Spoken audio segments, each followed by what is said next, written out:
Жаңы мамлекеттик катчы дайындалды. Марат Иманкулов бул кызматтан бошотулуп президенттин кеңешчиси болду. Ал эми анын ордуна журналист, жазуучу Арслан Койчиев дайындалды. Депутат боло тургандардын эң улуусу канчада?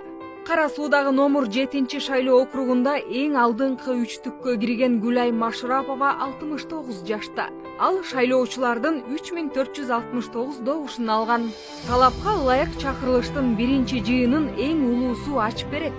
Машырапова буга чейин Кара Суу райондук билим берүү бөлүмүнүн башчысы болуп эмгектенгени айтты.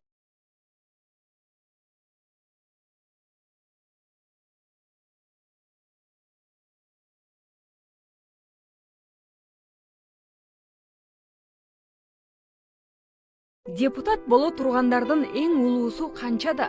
Кара Суудагы номер 7 шайлоо округунда эң алдыңкы үчтүккө кирген Гүлай Машырапова 69 жашта. Ал шайлоочулардын 3469 добушун алган. Талапка ылайык чакырылыштын биринчи жыйынын эң улуусу ачып берет. Машырапова буга чейин Кара Суу райондук билим берүү бөлүмүнүн башчысы болуп эмгектенгени айтты. Депутат боло тургандардын эң улуусу канчада? Кара Суудагы номер 7 шайлоо округунда эң алдыңкы үчтүккө кирген Гүлай Машырапова 69 жашта. Ал шайлоочулардын 3469 добушун алган. Талапка ылайык чакырылыштын биринчи жыйынын эң улуусу ачып берет. Машырапова буга чейин Кара Суу райондук билим берүү бөлүмүнүн башчысы болуп эмгектенгени айтылат.